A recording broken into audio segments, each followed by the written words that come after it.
رب اشرح لی صدری ویسر لی امری واحلل عقدۃ من لسانی یفقہوا قولی رب زدنی علما۔ اعوذ باللہ من الشیطان الرجیم، بسم اللہ الرحمن الرحیم۔ فلا اقسم بمواقع النجوم، پھر میں قسم کھاتا ہوں ستاروں کے گرنے کی جگہوں کی۔ وَإِنَّهُ لَقَسَمٌ لَوْ تَعْلَمُونَ عظیم، اور بے شک وہ ایک بڑی قسم ہے اگر تم جانو تو۔ إِنَّهُ لَقُرْآنٌ کریم، بے شک وہ ایک عزت والا قرآن ہے۔ فی کتاب مکنون، ایک چھپی ہوئی کتاب میں یا محفوظ کتاب میں۔ لا یمسہ الا المطہرون، نہیں چھوتے اسے سوائے پاکیزہ لوگوں کے۔ تنزیل من رب العالمین، یہ اتارا ہوا ہے رب العالمین کی طرف سے۔ افبہذا الحدیث انتم مدہنون، کیا پس اس بات میں تم سستی کرتے ہو یا نرمی کرتے ہو۔ اب آج جو ہے انشاءاللہ سورۃ الواقعہ کا آخری رکوع جو ہے اس کا تیسرا رکوع وہ ہم سٹارٹ کر رہے ہیں، وہ پڑھ رہے ہیں۔ اور جیسے کہ پچھلی ہم نے پڑھا تو پہلے رکوع میں تو وہ ابن آدم کی 3 قسمیں بیان کی گئیں کہ بھئی وہ سابقون ہوں گے اور اصحاب الیمین اور اصحاب الشمال ہوں گے۔ جو دوسرا رکوع تھا اس میں کیا تھا کہ یعنی مکہ کی زندگی میں جو لوگ اعتراض کرتے تھے اس میں سب سے بڑا اعتراض تو یہ تھا نا کہ مرنے کے بعد کیسے زندہ ہوں گے۔ تو پھر 4 دلائل دیے گئے اس کے اوپر کہ تم پہلے یہ تو دیکھو کہ تم پیدا کیسے ہوتے ہو، پھر اس کے بعد وہ جو تم پانی پیتے ہو وہ تم کیسے جو ہے اس کو حاصل کرتے ہو، پھر اس کے بعد یہ ہے کہ تم جو آگ جلاتے ہو وہ تم جو تم کھیتی بوتے ہو وہ تم کیا وہ اس میں سے پھل کیسے پیدا ہوتا ہے، پھر جو تم آگ جلاتے ہو اس کا درخت کیسے پیدا ہوتا ہے۔ تو 4 دلائل دے کے، دلائل عقلیہ کے ذریعے اللہ تعالیٰ کی قدرت کو ثابت کرنے کے لیے اور اس بات کی پروف کے لیے کہ مرنے کے بعد جو ہے نا انسان کیسے زندہ ہوگا۔ یعنی اللہ تعالیٰ جو یہ ساری چیزیں کائنات میں کر رہے ہیں تو اس بات پہ بھی قادر ہیں کہ انسان کو پہلے پیدا کریں، پھر اس کے بعد اس کی زندگی گزارنے کے بعد اس کو موت دے دیں، اور پھر مرنے کے بعد جب قیامت قائم ہو تو دوبارہ سے اس کو زندہ کیا جائے۔ تو اس کے بعد اب آخری جو رکوع شروع ہو رہا ہے تو اس میں 2-3 چیزیں بہت اہم ہیں۔ سب سے پہلی جو ابھی یہ آیات میں نے آپ کے سامنے تلاوت کی ہیں اس میں یہ ہے کہ عظمت قرآن بیان کی گئی ہے، یعنی قرآن مجید کی فضیلت کے اوپر اور قرآن مجید کی عظمت کے اوپر یہ آیات لائی گئی ہیں اور اس کے اوپر کچھ دلائل دیے گئے ہیں۔ اور اس کے بعد آگے چل کے وہ جیسے شروع میں نے ذکر کیا تھا کہ اس چیز کا ذکر آتا ہے کہ انسان تو اتنا کمزور ہے کہ مطلب وہ تو اس بات پہ اعتراض کرتا ہے کہ مرنے کے بعد وہ کیسے زندہ ہوگا، تو اس کو اس بات پہ اعتراض ہے، وہ تو یہ بھی نہیں دیکھتا کہ جب اللہ تعالیٰ اس کو موت دیتے ہیں تو وہ تو اس کو بھی نہیں روک سکتا۔ نہ صرف یہ کہ اپنی موت کو نہیں ہٹا سکتا بلکہ اپنے پیاروں کے، اپنے محبوب لوگ جو اس کے سامنے مر رہے ہوتے ہیں، جان دے رہے ہوتے ہیں، وہ تو ان کی بھی روح کو واپس نہیں لا سکتا۔ تو جب قیامت کے دن اگر اللہ تعالیٰ اس کو زندہ کریں گے تو وہ کیسے اس بات کا انکار کر سکے گا کہ میں تو زندہ نہیں ہونا چاہتا اب۔ تو مراد یہ ہے کہ انسان تو پیدا ہونے سے لے کر مرنے تک اور مرنے کے بعد دوبارہ زندہ ہونے تک ہر ایک چیز میں اللہ تعالیٰ کا محتاج ہے، کوئی بھی چیز وہ اپنی مرضی سے نہیں کر سکتا۔ اور پھر آخر میں سورت کے آخر میں جس طرح شروع میں 3 گروہوں کا ذکر تھا، اسی طریقے سے آخر میں پھر 3 گروہوں کا ذکر اور ان کی جزا کا ذکر آ رہا ہے کہ ان کو پھر کیا کیا جزا دی جائے گی وہاں پہ۔ تو اس کے اوپر یہ سورت جو ہے بہت ہی اہم اور فضیلت والی سورت ہے، تو اس کے اوپر اس کو مکمل کیا گیا۔ سب سے پہلی جو آیت ہے اس میں یہ بتایا گیا ہے کہ فلا اقسم بمواقع النجوم، پھر میں قسم کھاتا ہوں مواقع کا مطلب ہوتا ہے وہ جگہ جہاں سے کوئی چیز ہوتی ہے۔ اب اس سے مراد ستاروں کے طلوع اور غروب ہونے کی جگہ بھی ہو سکتی ہیں کہ جہاں سے ستارے طلوع ہوتے ہیں یا غروب ہوتے ہیں، اور نجوم جیسے ستارے کو کہتے ہیں۔ اور دوسری بات یہ ہے کہ مواقع موقع کو کہتے ہیں کسی چیز کے وقوع پذیر ہونے کے موقع کو، لیکن زیادہ تر اس میں یہ وہ کیا جاتا ہے استعمال کہ اس کا معنی یہ ہے کہ ستارے جہاں پہ جا کے غروب ہوتے ہیں، جیسے جہاں پہ جا کے گرتے ہیں۔ جیسے سورہ نجم کی شروع میں بھی ہم نے ستارے کی اسی کیفیت کا ذکر پڑھا تھا نا کہ وَالنَّجْمِ إِذَا هَوَىٰ، ستارے کی قسم جب وہ گر جائے۔ تو گرنے کا ذکر کرنے سے مراد یہ ہے کہ بھائی یہ کیونکہ عرب میں کچھ لوگ ایسے تھے جو ستاروں کی پرستش کرتے تھے، ستاروں کو خدا سمجھتے تھے، ان کے آگے سجدے کرتے تھے۔ تو اب یہاں پہ ایک تو ان کی یہ حقارت بیان کرنے کے لیے یہ بیان کیا جاتا ہے کہ جو چیز گر جاتی ہے یا کہیں سے طلوع ہوتی ہے یا کہیں پہ جا کے غروب ہو جاتی ہے، یعنی وہ اپنے طلوع اور غروب کے لیے اور اپنے گرنے اٹھنے اور سنبھلنے کے لیے بھی کسی دوسری ذات کی محتاج ہو تو وہ خود اپنی ذات میں خدا یا معبود کیسے ہو سکتی ہے۔ تو ایک تو اس بات کے اوپر دلائل دینے کے لیے ستارے کا کہ گرنے کے واقعے کا ذکر کیا گیا اور گرنے کی موقع کا ذکر کیا گیا، اس کی جگہ کا ذکر کیا گیا۔ اور آگے جو ہے نا اگلی آیت میں بتایا کہ وَإِنَّهُ لَقَسَمٌ لَوْ تَعْلَمُونَ عظیم، کہ یہ ایک بہت بڑی قسم ہے اگر تم سمجھو، یعنی یہ جو ستارے کے گرنے کی جگہ قسم کھائی گئی ہے، اگر تم سمجھو تو یہ ایک بہت بڑی قسم ہے۔ اور اس کا جواب قسم کیا ہے کہ انہ لقرآن کریم، یہ جو ہے نا ایک بہت ہی عزت والا قرآن ہے۔ تو یعنی مراد یہ ہے کہ عظمت قرآن کے اوپر ستارے کی قسم کھائی گئی، اور وہ بھی ستارے کے گرنے کی جگہ کی قسم کھائی گئی۔ تو اس میں استدلال یہ کیا جاتا ہے کہ کیونکہ عرب میں اکثر لوگ یہ بھی ہوتے تھے نا جو اس بات پر بھی اعتراض کرتے تھے کہ ہم کیسے مان جائیں کہ یہ قرآن جو ہے نا اس کو صرف فرشتے ہی لے کے آتے ہیں اور شیاطین کا اس میں کوئی عمل دخل نہیں ہے، کیونکہ یہ بھی تو ہو سکتا ہے نا کہ یہ جو لے کے آتے ہوں تو یہ فرشتے نہ ہوں، یہ نعوذ باللہ جو ہے نا کوئی شیطان ہو۔ تو اس لیے یہاں پہ اس کو بتا دیا گیا کہ جیسے قرآن میں اکثر جگہوں پہ آتا ہے نا کہ شیاطین سے اس وحی کی مکمل طور پہ حفاظت کی گئی، جیسے سورہ جن کے بھی آخری رکوع میں اس کا ذکر آیا کہ مکمل طور پہ حفاظت کی گئی، اور جب بھی کوئی شیطان اس میں کوئی بھی اپنی دسترس کی کوشش کرتا یا اپنا ہاتھ مارنے کی کوشش کرتا تو شہاب ثاقب کو مار کے اس کو بھگا دیا جاتا ہے، اس کو جلا کے وسم کر دیا جاتا۔ یعنی مراد یہ ہے کہ ستارے جو گر رہے ہیں تو وہ ان کا گرنا بھی ایک طریقے سے شیطان کو بھگانے کے لیے استعمال کیا جا رہا ہے کہ بھئی ستارے تو اس کام کے لیے استعمال ہوتے ہیں کہ ان کے ذریعے شیاطین شریر شیاطین جو ہوتے ہیں جو وہی میں اپنی طرف سے کوئی عمل داخل کرنے کی کوشش بھی اگر کرتے ہیں تو شیطان شہاب ثاقب مار کے اور ستاروں کو ان کے پیچھے پھینک کے ان کے پیچھے بھگا کے تو ان کو جلا کے بسم کر دیا جاتا ہے۔ تو لہٰذا یہ قرآن تک کیسے پہنچ سکتے ہیں؟ تو اب آگے یہ بتایا گیا کہ یہ تو ایک بہت ہی عزت والی کتاب ہے، اور اس کی فضیلت کیا بیان کی گئی ہے کہ ایک تو یہ ہے کہ عزت والی کتاب ہے، دوسرا فی کتاب مکنون ایک محفوظ کتاب میں موجود ہے، اور محفوظ کتاب سے مراد لوح محفوظ، جس میں اس قرآن کو زمین و آسمان کو بھی بننے سے پہلے سے وہاں پہ لکھ دیا گیا تھا اور وہاں پہ محفوظ کر دیا گیا تھا۔ تو یہ ایک محفوظ کتاب میں جو موجود ہے، لوح محفوظ میں موجود ہے، جہاں پہ کسی کی بھی اس تک دسترس نہیں ہے، کوئی بھی اس تک نہیں پہنچ سکتا۔ اور آگے لا یمسہ الا المطہرون، کہ اس کو نہیں چھو سکتا سوائے پاکیزہ اس کے ہستیوں کے۔ تو یہاں پہ زیادہ تر تو علماء کرام نے اور مفسرین نے یہی اس کا معنی کیا ہے کہ یہاں پہ مطہرون سے مراد وہ فرشتے ہیں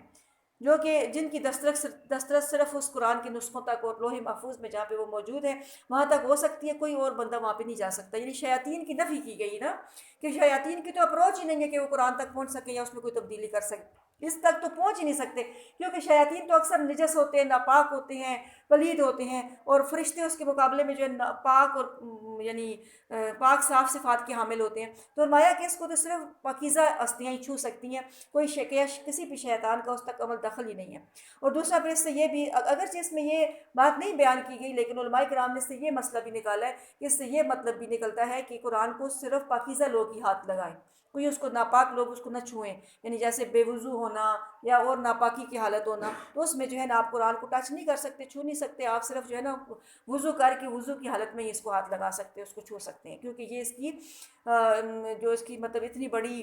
فضیلت ہے اور اتنی بڑی پاکیزہ چیز ہے یہ قرآن مجید، تو لہٰذا یہ ایسی وہ ہے عظمت والی کتاب ہے کہ کوئی ناپاک چیز اس کو، کوئی ناپاک انسان یا کوئی ناپاک جن یا کوئی ناپاک یعنی کوئی بھی ہستی اس کو ہاتھ بھی نہیں لگا سکتی۔ تو اس کو ہاتھ لگانے سے پہلے بھی پاک صاف ہونا ضروری ہے۔ اور آگے فرمایا کہ تنزیل من رب العالمین، یہ قرآن تو رب العالمین کی طرف سے اتارا ہوا ہے، یعنی شیاطین کا اس میں کوئی عمل دخل نہیں ہے، یہ بلکہ براہ راست رب العالمین کی طرف سے اتارا گیا۔ اس کو لے کے آنے والے فرشتے جو تھے وہ بھی بہت معزز اور عزت اور احترام والے اور بہت ہی قوی اور طاقتور، اور اسی طریقے سے سورہ نجم میں بھی جو ہے ان کے لیے کسی طرح کے الفاظ استعمال ہوتے ہیں۔ سورہ نجم میں اس کے لیے جو الفاظ آتے ہیں کہ وہ یہ ہے کہ علمہ شدید القویٰ ذو مرۃ فاستویٰ، کہ سکھایا اس کو، یعنی نبی کریم صلی اللہ علیہ وسلم کو سخت طاقت والے نے اور زور والا جو کہ اس کے قریب آ کے سیدھا ہو گیا۔ یعنی یہ جبرائیل علیہ السلام کی صفات بیان ہو رہی ہیں کہ وہ بہت ہی انتہائی طاقت والے، انتہائی قوت والے، انتہائی امانت دار۔ تو لہٰذا جو ہے طاقت اور قوت کا اظہار اس لیے کیا گیا کہ کوئی شیاطین جو ہے وہ اپنی طاقت بھی استعمال کر کے ان سے وہی میں لے کے اس پہ رد و بدل نہیں کر سکتے، اور امانت دار اس لیے کہا گیا کہ جو بھی چیز ان کے ذریعے دے کے بھیجی گئی اس میں نہ انہوں نے کسی چیز کی کمی کی اور نہ ہی کسی چیز کا اضافہ کیا، بلکہ جس طریقے سے بھیجی گئی مینوان اسی طریقے سے انہوں نے لا کے اس کو اتارا۔ اور اگلی آیت میں آتا ہے کہ افبہذا الحدیث انتم مدہنون، کیا بس اس بات میں تم سستی کرتے ہو، یعنی اس قرآن میں، حدیث سے مراد یہاں پہ قرآن ہے، اس قرآن میں تم سستی کرتے ہو، یعنی اس میں تو چستی کرنی چاہیے، اس کو تو سیکھنا چاہیے، اس کو آگے پھیلانا چاہیے، اس کے احکامات کے اوپر عمل کرنے کے لیے انسان کو ہر وقت مستعد ہونا چاہیے، اور بجائے اس کے جو ہے انسان سست ہو کے بیٹھ جائے اور اس کے احکامات کے اوپر توجہ نہ دے۔ اور وَتَجْعَلُونَ رِزْقَكُمْ أَنَّكُمْ تُكَذِّبُونَ، اور تم بناتے ہو اپنا حصہ کہ بے شک تم جھٹلاتے ہو، یعنی تم تکذیب کو ہی اپنا حصہ بناتے ہو اس قرآن میں سے۔ چاہیے تو یہ تھا کہ اس کی تصدیق کرتے، اس کے اوپر ایمان لاتے اور اس کو پوری دنیا میں لے کے پھیل جاتے، لیکن تم اس قرآن میں سے اپنا حصہ یہی نکالتے ہو کہ تم تکذیب کر رہے ہو، تکذیب کو جھٹلانے کو ہی اپنا حصہ بنا رہے ہو۔ فَلَوْلَا إِذَا بَلَغَتِ الْحُلْقُومَ، تو پھر کیوں نہیں جب جان پہنچ جاتی ہے حلق حلقوں تک یعنی حلق تک. جب انسان کی جان نکلنے والی ہوتی ہے نا، انسان مر رہا ہوتا ہے، تو کیا ہوتا ہے کہ وہ فرشتے جب جان نکال کے وہ پیروں،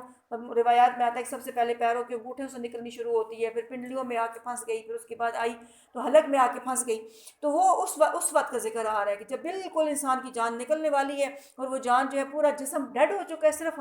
حلق میں پھنسی ہوئی ہے، ہنسلی کی ہڈی تک آئی ہوئی ہے اور وہاں پہ آ کے پھنس گئی ہے. تو اللہ تعالیٰ فرماتے ہیں کہ وَأَنْتُمْ حِينَئِذٍ تَنْظُرُونَ، اور تم اس وقت ارد گرد بیٹھے دیکھ رہے ہوتے ہو. کوئی بندہ بستر مرگ پہ ہے، وہ فوت ہو رہا ہے، اس کے پیارے، اس کے قریب، اس کے چاہنے والے اس کے ارد گرد بیٹھے ہوتے ہیں اور دیکھ رہے ہوتے ہیں کہ بس اس کی اب جان جا رہی ہے، اور یعنی ان کو نظر آ رہا ہوتا ہے کہ بس اس کا بس آخری وقت آ گیا ہے. لیکن وَنَحْنُ أَقْرَبُ إِلَيْهِ مِنْكُمْ وَلَكِنْ لَا تُبْصِرُونَ، تو اللہ تعالیٰ فرماتے ہیں کہ ہم زیادہ قریب ہوتے ہیں اس مرنے والے کے تمہارے مقابلے میں، تمہاری نسبت، لیکن تم دیکھ نہیں سکتے. یعنی ایک بندہ فوت ہو رہا ہے، اس کا بستر ہے، اور اس کے پاس ہی اس کے بیٹے، اس کی بیوی، اس کی بہنیں، اس کے سارے رشتہ دار بیٹھے ہوئے ہیں، لیکن اللہ تعالیٰ فرماتے ہیں کہ ہم بلحاظ علم کے اس تم لوگوں کے مقابلے میں بھی زیادہ قریب ہیں اس کے. تو یا تو بلحاظ علم کے اللہ تعالیٰ ہمارے کہ ہم خود قریب ہیں، اور یا یہ ہے کہ ہمارے بھیجے ہوئے فرشتے جو جان نکالنے کے لیے آ رہے ہیں وہ اس کے زیادہ قریب ہیں، کیونکہ وہ تو اس کیفیت کو بھی، اللہ تعالیٰ بھی اس کیفیت کو بھی سمجھتے ہیں جو کہ اس کے اوپر گزر رہی ہے، حالانکہ وہ دیکھنے والے کو تو نظر نہیں آ رہی ہوتی. جس بندے کی جان نکل رہی ہوتی ہے اس کے اوپر کیا گزر رہی ہے تو دیکھنے والے کو تو کچھ بھی نہیں پتہ چلتا کہ اس کے اوپر کیا گزر رہی ہے. اللہ تعالیٰ کو تو اس بات کا بھی پتہ ہوتا ہے. تو ہم اس کے زیادہ قریب ہوتے ہیں تمہارے مقابلے میں، لیکن تم ہمیں دیکھ نہیں سکتے، یا ہمارے فرشتے جو وہاں پہ بیٹھے ہوتے ہیں ان کو تم دیکھ نہیں سکتے. فَلَوْلَا إِن كُنتُمْ غَيْرَ مَدِينِينَ، پھر کیوں نہیں اگر تم ہو خود مختار، یعنی تم خود ہی اپنی مرضی سے سارے کام کرنے والے ہو، اپنے فیصلے بھی خود ہی کرتے ہو، اپنی جان نکالنے پہ بھی تمہیں خود ہی اختیار ہے، جان کو دوبارہ واپس ڈالنے میں بھی تمہارے اوپر تمہارا خود ہی اختیار ہے. اگر تم خود مختار ہو تو کیا کرو، ترجعونها ان کنتم صادقین، تو تم لوٹا کے لے آؤ اس جان کو اگر تم سچے ہو. اگر تم سچے ہو کہ تم خود مختار ہو، تم کسی کے لینے دینے میں نہیں ہو، کسی کے حکم میں نہیں ہو، اپنی مرضی سے اپنے فیصلے کرتے ہو، اور اپنے سارے فیصلوں میں تمہارا خود اپنا ہی اختیار چلتا ہے، تو اب وہ جو تمہارا پیارا عزیز، بعض اوقات ایسے ہوتا ہے نا کہ بعض مرنے والا ایسا ہوتا ہے جو بہت ہی، ویسے تو ہر ایک انسان کی جان بہت قیمتی ہوتی ہے، لیکن بعض لوگ تو بہت ہی زیادہ ان کی اہمیت ہوتی ہے اس دنیا میں. کچھ تو ایسے ہوتے ہیں چلو اپنی زندگی گزار کے، بچے بھی سارے بڑے ہو گئے، جوان ہو گئے، اور ان کی شادیاں بھی کر دی، اور اب وہ وقت ان کا آ گیا تو جا رہے ہیں. لیکن بعض تو ایسے ہوتے ہیں کہ بالکل ایسے ہوتے ہیں کہ ان کی زندگی کی بہت ضرورت ہوتی ہے. کوئی نوجوان بیٹا جا رہا ہے، بوڑھے ماں باپ ہیں، یا کوئی ماں فوت ہو رہی ہے، چھوٹے چھوٹے بچے ہیں اس کے، یا جو ہے کوئی ایسا بندہ فوت ہو رہا ہے کہ اس کے پیچھے باپ ہے اور پیچھے چھوٹے چھوٹے بچے ہیں، تو ان کی تو بہت زیادہ اہمیت ہوتی ہے. تو لیکن کسی کے بھی تم جو ہے نا، تمہارے اندر اتنا اختیار نہیں ہے کہ تو جو اس کی جان نکل رہی ہے تم اس کو ایک لمحے کے لیے بھی واپس لا کے اس کے اندر ڈال سکو.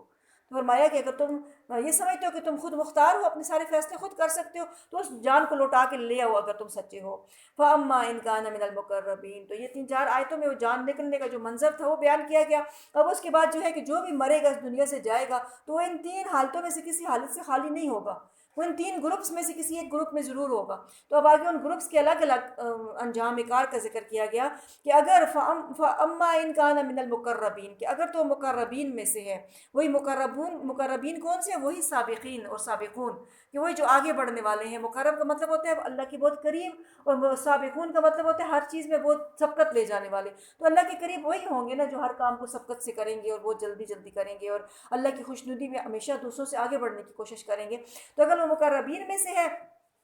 اس کا انجام کیا ہے؟ فَرَوْحٌ وَرَيْحَانٌ وَجَنَّتُ نَعِيمٍ، تو پھر راحتیں ہیں اور خوشبوئیں ہیں اور جنت والے باغ، جنت والا باغ ہے، نعمتوں والا باغ ہے. تو اس کے لیے کیا ہے؟ راحتیں ہیں اور خوشبوئیں ہیں. یعنی وہ بستر مرگ کے اوپر ہی جو فرشتے اس کی جان نکالنے کے لیے آئیں گے، وہیں پہ اس کو جنت کی خوشبوئیں بھی محسوس ہو جائیں گی، جنت کی راحتیں، جنت کی طرف سے کھڑکیاں کھل جائیں گی، ٹھنڈی ہوائیں بھی اس کو آ رہی ہوں گی، اور جنت میں اس کے جو باغات ہوں گے وہ بھی اس کو دکھا دیے جائیں گے. وَأَمَّا إِن كَانَ مِنْ أَصْحَابِ الْيَمِينَ، اور اگر وہ ہے دائیں جانے والوں میں سے، فَسَلَامٌ لَكَ مِنْ أَصْحَابِ الْيَمِينَ، تو اس کو آوازیں آ رہی ہوں گی کہ سلام ہو تجھے اے دائیں جانے والے، کہ تو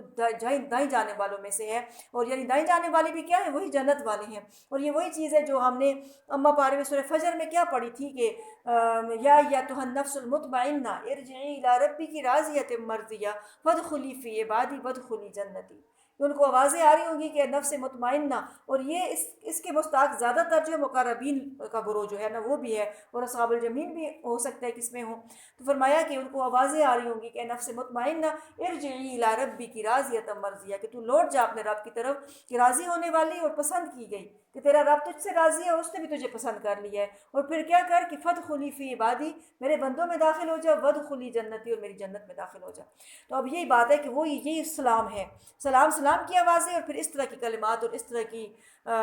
یعنی استقبالیہ کلمات سے ان کا استقبال کیا جائے گا۔ وَأَمَّا إِنْ كَانَ مِنَ الْمُكَذِّبِينَ الضَّالِّينَ، اور اگر وہ جو ہے نا جھٹلانے والوں اور گمراہوں میں سے ہوگا، اب یہ تیسرا گروہ جو ہے اصحاب الشمال والا جو گروہ ہے، تو اگر وہ جو ہے نا مکذبین میں سے ہوگا اور جھٹلانے والوں میں سے ہوگا، فَنُزُلٌ مِّنْ حَمِيمٍ، تو پھر اس کی مہمانی ہوگی کھولتا ہوا پانی، وَتَصْلِيَةُ جَحِيمٍ، اور اس کا داخلہ ہوگا جہنم میں۔ إِنَّ هَٰذَا لَهُوَ الْحَقُّ الْيَقِينُ، بے شک یہ البتہ وہی یقینی سچ ہے۔ تو بتایا کہ اگر وہ مکذبین میں سے ہے تو اس کا انجام کیا ہے کہ ایک تو نزل من حمیم، کھولتے ہوئے پانی سے اس کی مہمانی کی جائے گی۔ یہ بھی وہی طنزیہ انداز ہے جو کل پرسوں کے سبق میں بھی گزرا تھا کہ فرمایا کہ ان کی مہمانی ایسی ہوگی۔ تو یہ جنی بعض اوقات ایسے ہوتا ہے کہ طنز کے طور پہ قرآن کہتا ہے کہ اس کی یعنی ہر بندہ اس بات کا امیدوار ہوتا ہے نا کہ وہ کسی جگہ پہ جائے گا، ایک جگہ سے منتقل ہو کے دوسری جگہ پہ، تو اس کی اچھی مہمانی کی جائے۔ تو اب یہ جو لوگ وہاں پہ جائیں گے ان کی مہمانی یہ ہوگی کہ کھولتا ہوا پانی ان کو دیا جائے گا، وَتَصْلِيَةُ جَحِيمٍ، اور جہنم میں داخل کر دیا جائے گا۔ اور آگے فرمایا کہ یہ سارے منظر بیان کرنے کے بعد کہ یہ وہی یقینی سچ ہے، حق الیقین ہے یہ۔ تو اب اس سے پتہ چلا کہ یقین کی تین قسمیں، جو پہلے دو قسمیں آپ لوگوں کو میں نے پڑھائی تھی نا سورہ تکاثر میں، وہاں پہ ایک تھا عین الیقین اور ایک تھا علم الیقین اور عین الیقین۔ تو وہیں پہ میں نے آپ لوگوں کو بتایا تھا کہ ایک تیسری قسم ہے جو کہ حق الیقین، جو سورہ واقعہ کے آخر میں آتی ہے، وہ یہ ہے۔ عین الیقین کا، علم الیقین کا مطلب ہے کہ کسی چیز کا انسان کو علم ہو کہ یہ چیز ایسے آگ جلاتی ہے، اور عین الیقین کا مطلب ہے کہ آپ کسی اپنی آنکھوں سے کسی کو آگ میں جلتا ہوا دیکھیں، اور حق الیقین یہ ہے کہ خود ہی آپ آگ میں داخل ہو جائیں،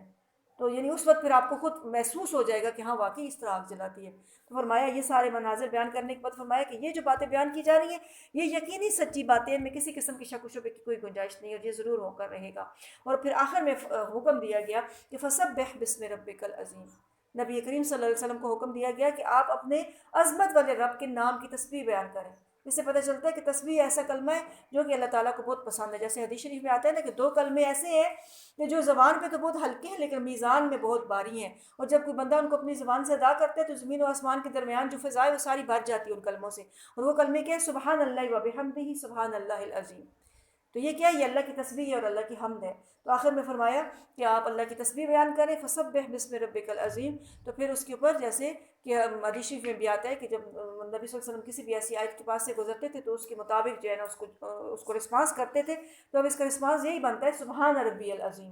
کہ ہم جب بھی اس کو پڑھیں، اس آیت کو پڑھیں، تو آگے سے یہ ہم کلمہ ادا کریں کہ ہمارا رب جو ہے نا پاک ہے، جو عظمت والا رب ہے وہ بہت ہی پاک ہے۔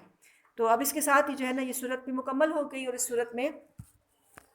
جو ہمیں تعلیمات دی گئیں، جو ہمیں بتایا گیا، اور یہ ہمیں ہمارے سامنے منظر کشی کی گئی، یہ نقشہ کھینچا گیا کہ قیامت کا دن ہوگا، میدان حشر ہوگا، اور تمام ابن آدم کی جو تین گروپس کر دیے جائیں گے، ایک جو ہے دائیں ایک جو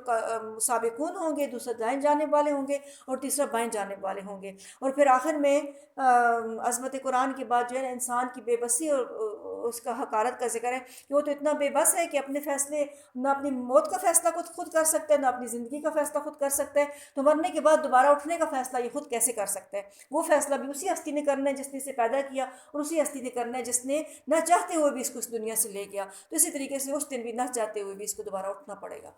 تو اللہ تعالیٰ ہمیں ان سب باتوں کے اوپر عمل کرنے کی تو اور اس صورت کو پڑھتے رہنے کی اور اس کے اندر غور و فکر کرنے کی توفیق عطا فرمائے۔ وآخر دعوانا ان الحمد للہ رب العالمین۔ صدق اللہ العظیم۔